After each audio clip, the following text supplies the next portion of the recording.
इस्लाम कहता है कि तुम लोगों की मदद करोगे तो खुदा तुम्हारी मदद करेगा, और जो कुछ भी तुम अपने लिए चाहते हो वही सबके लिए भी चाहो तो ही एक सच्चे मुसलमान बन सकते हो। दोस्तों, इस दुनिया में बहुत से वाक्य ऐसे सामने आ जाते हैं जिन पर विश्वास करना थोड़ा मुश्किल हो जाता है। तो चलिए शुरू करते हैं आज का वीडियो। प्यारे दोस्तों, एक आदमी सूखे पत्ते की तरह इधर उधर भटक रहा था। उसका नाम गुफरान था और अपने नाम की तरह ही वह शरीफ इंसान था। चलते चलते गुफरान थक गया था। वह कई दिनों का भूखा था। उसकी आंखों के सामने अंधेरा छा रहा था और कल से उसके हलक में पानी का एक कतरा भी ना गया था। अचानक उसकी आंखों के सामने अंधेरा छा गया और वो लड़खड़ाता हुआ जमीन पर जा गिरा। और जमीन पर गिरते हुए उसे हैरानी हुई, क्योंकि एक कमीने को गिरने के लिए बहुत सारी जगह मिल जाती है, लेकिन शरीफ और ईमानदार आदमी को गिरने के लिए एक पाक साफ जमीन भी नहीं मिलती। वह जहां गिरा था वहां एक दरवाजा था।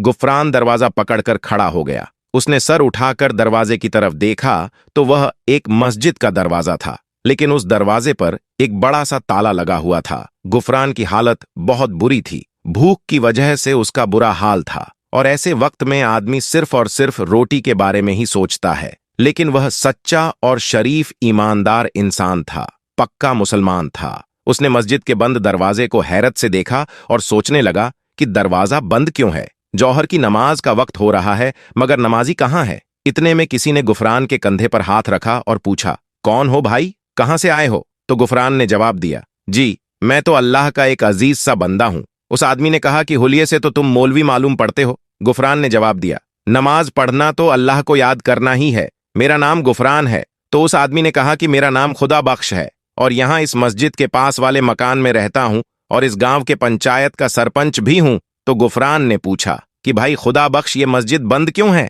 यहां नमाज क्यों नहीं हो रही? जौहर का वक्त हुआ जा रहा है। उसने कहा कि क्या पूछते हो मौलवी साहब, एक हफ्ते से मस्जिद बंद है, और यहां जो मौलवी पहले नमाज पढ़ाया करता था उसकी एक हरकत की वजह से उसे यहां से निकाल दिया गया। उस आदमी ने पूछा कि क्या आप हमारी मस्जिद में नमाज पढ़ा दिया करेंगे? तो गुफरान बोला, हाँ जरूर, क्यों नहीं।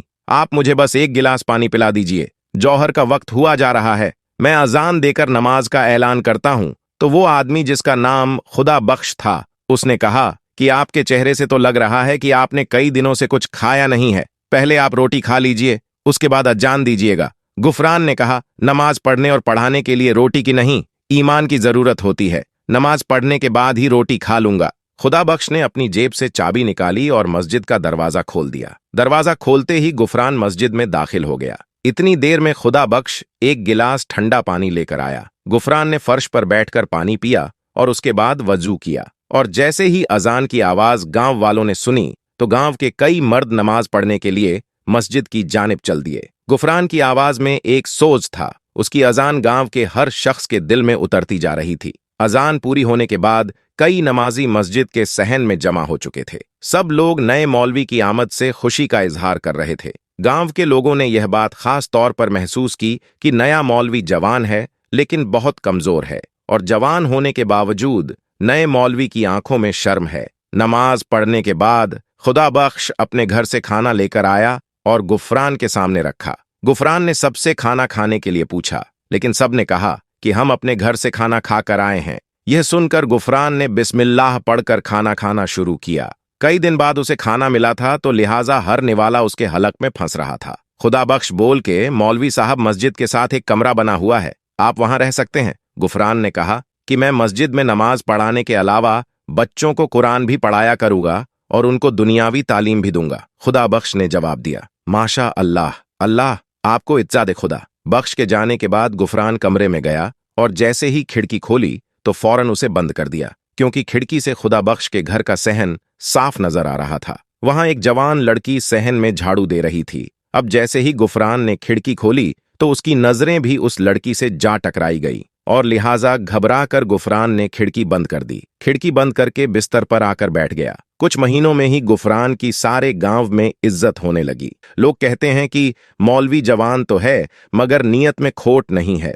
पराई बहू बेटियों को जरा भी आंख उठाकर नहीं देखता, और उस दिन के बाद गुफरान ने अपने कमरे की खिड़की दोबारा कभी नहीं खोली। वो सारी सारी रात गर्मी में गुजार देता, मगर खिड़की ना खोलता। हर नमाज के बाद गुफरान अल्लाह से गिड़गिड़ाता कर दुआ मांगता कि अल्लाह मेरी नीयत में खोट नहीं है, लेकिन ये मजहर जवानी मेरा पीछा नहीं छोड़ता है। ये मुझे बार बार बहकाती है। जब तक मैं किसी शरीफजादी से निकाह न कर लूं, तू मेरी हिफाजत फरमा, मुझे हर किस्म के गुनाह से बचा। रोते रोते गुफरान की दाढ़ी आंसुओं से तर हो जाती है। एक दिन असर की नमाज के बाद खुदा बख्श घबराया हुआ मस्जिद में आया। गुफरान मस्जिद में बैठा कुरान पाक की तिलावत कर रहा था। वो कहने लगा, बेटा, जरा मेरे बेटे हंसू को आकर देखो। वह अजीब अजीब हरकतें करने लगा है। कभी वह अपना सिर दीवारों से टकराने लगता है, तो कभी उसके मुंह से अजीबोगरीब आवाजें निकलती हैं। जल्दी चलो बेटा, मेरे बेटे को देख लो, उसकी माँ बहुत परेशान है। गुफरान खुदा बख्श के साथ उसके घर की तरफ दौड़ पड़ा। जब कमरे में दाखिल हुआ तो उसने देखा कि 14 साल का एक लड़का चारपाई पर लेटा है। उस लड़के के हाथ पैर चारपाई के साथ बंधे हुए हैं। उसके सिरहाने उसकी माँ बैठी हुई है और पास ही में वह लड़की खड़ी है जिसे गुफरान ने पहले दिन खिड़की से देखा था। गुफरान की नजर पड़ी तो उसने फौरन अपनी आंखें नीचे कर लीं और उसने कहा कि मुझे एक गिलास पानी लाकर दो। गुफरान को पानी का गिलास दे दिया गया। अब आप लोग दीवार के साथ खड़े हो जाइए और कोई भी मेरे काम में दखल नहीं देगा। इसके बाद गुफरान ने हंसू के हाथ और पैर खोल दिए और फिर कुरानी आयत की तिलावत शुरू की। गुफरान ने बुलंद आवाज में कुरान मजीद की तिलावत शुरू की। गुफरान इलाज कर ही रहा था कि हंसू के मुंह से एक अनजानी कड़क आवाज निकली। कौन है तू? क्यों मुझे तंग कर रहा है? गुफरान ने कहा, तू कौन है? इस मासूम बच्चे को क्यों तंग कर रहा है? जिन्न जोर से दहाड़ा और बोला, इस बच्चे ने, इसके दोस्तों ने मुझे बहुत परेशान किया है, मुझे जख्मी किया है। तो गुफरान बोला कि इस बच्चे ने तुम्हें तंग कैसे किया? तुम्हें कैसे जख्मी किया था? तो वो जिन्न बोला, कल जब मैं इस गांव से गुजर रहा था, उस वक्त मैं एक जानवर के रूप में था, तो इसने और इसके शरारती दोस्तों ने मुझ पर पत्थर बरसाए। गुफरान बोला कि हाँ, यकीनन इन्होंने गलती तो की है, लेकिन इनकी गलती कि मैं तुमसे माफी मांगता हूं और यकीन दिलाता हूं कि आइंदा यह कभी किसी बेजुबान को तंग नहीं करेंगे। हंसू को सजा मिल चुकी है, मेहरबानी करके अब तुम इसे छोड़ दो, तुम्हें कसम है। बचा हुआ पानी उसके ऊपर डाल दिया। पानी डालते ही हंसू के मुंह से एक जोरदार चीख निकली और वह तड़पने लगा और कहने लगा कि हाय हाय जालिम, मुझे मार डाला, जला डाला, यह अच्छा नहीं किया तूने। इसके बाद गुफरान हंसू की तरफ बढ़ा और कहा कि तुम अब कैसे हो? तो उसने कहा, मैं ठीक हूं।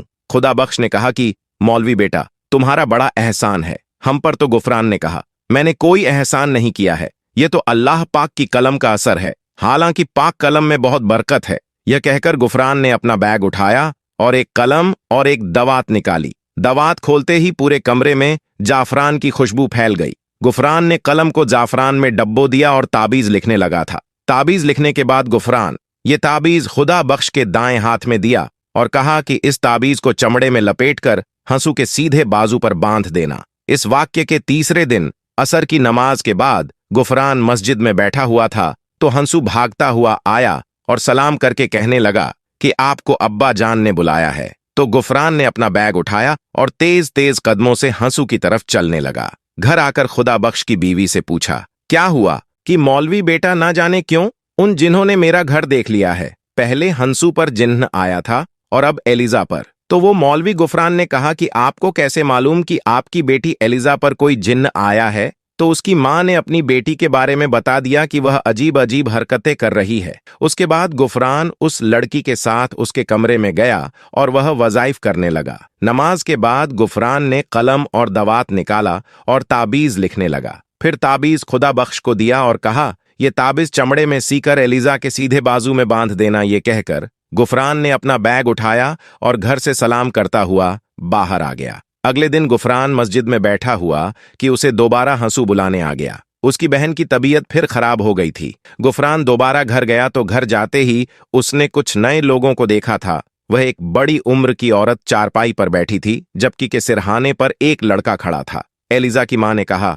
आओ मौलवी बेटा, घबराओ नहीं, असल में ये एलिजा की सास है और यह इसका मंगेतर है। गुफरान ने कहा कि अल्लाह ताला के कलम की बरकत से वह जिन्नजादी यकीनन एलिजा का पीछा छोड़ देगी। कल मैंने जो ताबीज दिया था वह एलिजा की बाजू पर बांधा था या नहीं? तो उसकी मां ने कहा कि मौलवी बेटा, मैंने तो रात को ही उसके दाएं हाथ पर ताबीज बांध दिया था, लेकिन सुबह देखा तो वह ताबीज उसके बाजू पर नहीं था। एलिजा से भी पूछा, मगर उसे भी मालूम नहीं था कि रात के वक्त यह ताबीज कहाँ गया। इसके बाद गुफरान सबके साथ कमरे में चला गया और इलाज शुरू कर दिया और कुरान पाक की तिलावत और वजीफा पढ़ता रहा और उसे कहने लगा कि तू जिन्नजादी है, औरत है, इसलिए मैं शराफत से कह रहा हूं कि इसे छोड़ दे, इसकी शादी होने वाली है। अगर तूने इसे नहीं छोड़ा तो यह सुनकर वह बोली कि शादी वह भी इस लड़की की भूल जाओ, क्योंकि वह शख्स जो कि इस लड़की से शादी करेगा वह शादी की पहली रात ही दर्दनाक मौत से मारा जाएगा, और यह मेरा वादा है और यह पत्थर की लकीर है।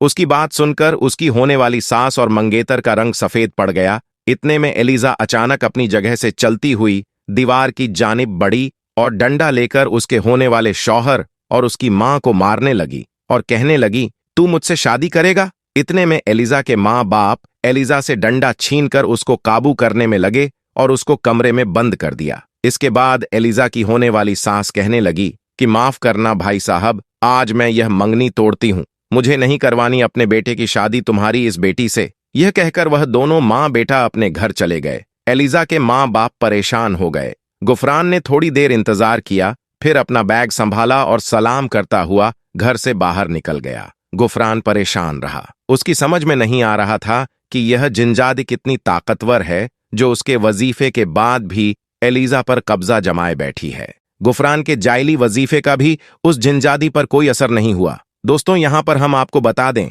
कि एलिजा पर किसी जिन्नजादी का असर नहीं था, वह तो बस ड्रामा कर रही थी। अगली सुबह गुफरान बच्चों को कुरान मजीद पढ़ा रहे थे कि अचानक हंसू भागता हुआ आया और कहने लगा कि मौलवी साहिब जल्दी चलो, और उसकी बहन की तबीयत फिर खराब हो गई है। गुफरान जब उनके घर पहुंचा तो एलिजा की मां ने कहा कि बेटा, मेरी बेटी ठीक तो हो जाएगी ना? एक जिन्नजादी की उसका पीछा छोड़ेगी। गुफरान ने कहा कि आप फिक्र ना करें, ये जिन्नजादी जल्दी एलिजा का पीछा छोड़ देगी। अल्लाह तेरी जबान मुबारक करे बेटा, मेरी बेटी तो पूरे गांव में बदनाम हो गई है और ऊपर से उसकी फूफी ने भी रिश्ता तोड़ दिया है। अब तू ही बता कौन करेगा मेरी बेटी से शादी? तो गुफरान बोले कि अम्मा फिक्र न करे, अल्लाह बेहतर जानता है, और ये रिश्ता खत्म हो गया तो क्या, अल्लाह इससे बेहतर रिश्ता भेजेगा। आप जाकर एलिजा के कमरे का दरवाजा खोले, आज मैं ऐसा वजीफा करूंगा कि वो जिनजादी चीखती हुई बाहर आ जाएगी और मेरे साथ कमरे में कोई नहीं होगा। शायद गुफरान को उस पर शक हो गया था। अब क्योंकि गुफरान भी बड़ा नेक इंसान था और उस लड़की की हालत भी दिन ब दिन खराब होती जा रही थी, इसलिए गुफरान आहिस्ता से चलता हुआ एलिजा की चारपाई के पास आया और एलिजा चारपाई पर बैठी हिल हिल कर अल्लाह की वील्ह कर रही थी। गुफरान चारपाई के पास पहुंच गया। थोड़ी देर तक एलिजा को देखता रहा और फिर बोला, एलिजा अब तुम ये नाटक बंद कर दो, तुम्हारे ऊपर कोई जिनजादी नहीं है, मुझे मालूम है। गुफरान की बात सुनकर एलिजा खामोश हो गई और गुफरान को घूरने लगी। उसने कहा, तो तुम्हें पता चल गया है कि मैं ड्रामा कर रही थी? गुफरान ने कहा, हाँ मुझे पता चल गया है, और तूने अपनी आंखें लाल की हैं? तो एलिजा ने कहा, मैंने अपनी आंखें ग्लिसरीन डालकर लाल की हैं। गुफरान ने कहा कि तेरे इस नाटक की वजह से तेरे माँ बाप कितने परेशान हैं। एलिजा बोली कि मुझे अफसोस है इस बात का, लेकिन मैं मजबूर थी। मैंने नाटक रिश्ता तोड़ने के लिए किया था। तो क्या तुझे यह रिश्ता मंजूर नहीं था? हाँ, मेरा उसके साथ कोई जोड़ नहीं था। तो गुफरान ने कहा कि अगर तुझे रिश्ता मंजूर नहीं था तो सीधे सीधे इनकार कर देती, इतना नाटक करने की क्या जरूरत थी? एलिजा ने कहा, मेरा रिश्ता तब किया गया था जब मैं झूले में थी और शादी के वक्त भी मुझसे नहीं पूछा जाना था। मैं 10 जमात पास हूं और उसने तो कभी स्कूल की शक्ल तक नहीं देखी। लेकिन अब तेरा क्या होगा? आसपास हर जगह तो तू मशहूर हो गई है कि तू अजीबो गरीब हरकतें करती है। यह सुनकर एलिजा कहने लगी, मुझसे शादी वही करेगा जिसे मालूम है कि मेरे ऊपर किसी जिनजादी का कब्जा नहीं है। गुफरान ने कहा, क्या मतलब? तो लड़की बोली, या तो तू बहुत मासूम है या फिर बन रहा है। गुफरान बोला, क्या मतलब है तेरा? गुफरान सब कुछ समझ तो गए थे लेकिन अनजान बन रहे थे। गुफरान ने कानों को हाथ लगाए और अपना बैग संभाल कर कमरे से बाहर निकल गया। क्या हुआ बेटा? एलिजा की मां ने कहा, बेटा क्या जिनजादी ने एलिजा का पीछा छोड़ दिया? तो गुफरान बोला कि जी, बहुत ही जल्दी जिनजादी एलिजा का पीछा छोड़ देगी। एलिजा की मां परेशान थी कि इससे अब शादी कौन करेगा। फूफी ने तो उसका रिश्ता तोड़ दिया है। आसपास के गांव में तो मशहूर हो गया है कि इस पर जिनजादी है और दूल्हे को यह मार डालेगी। इतने में एलिजा की मां बोली, बेटा तुझे तो सब कुछ मालूम ही है ना, तो क्या तू करेगा मेरी बेटी से शादी? ये सुनकर गुफरान ने कहा कि मैं आपकी बिरादरी का नहीं हूं, कहीं ऐसा ना हो कि आपकी बिरादरी के लोग बुरा मान जाएं। लड़की की मां ने कहा कि इस मुश्किल वक्त में कौन सा मेरी बिरादरी मेरे काम आई जो मैं बिरादरी का बुरा मानने के बारे में सोचो। गुफरान ने कहा, फलां गांव में मेरी खाला रहती है, मैं सवेरे जाकर उनको ले आऊंगा, आप उनसे मेरी शादी की बात कर लेना। गुफरान ने अपनी रजामंदी जाहिर करते हुए जवाब दिया था। तो दोस्तों, यह वीडियो आपको कैसा लगा? अगर पसंद आया हो तो लाइक जरूर करें और चैनल को सब्सक्राइब करना बिल्कुल ना भूलें। खुदा हाफिज।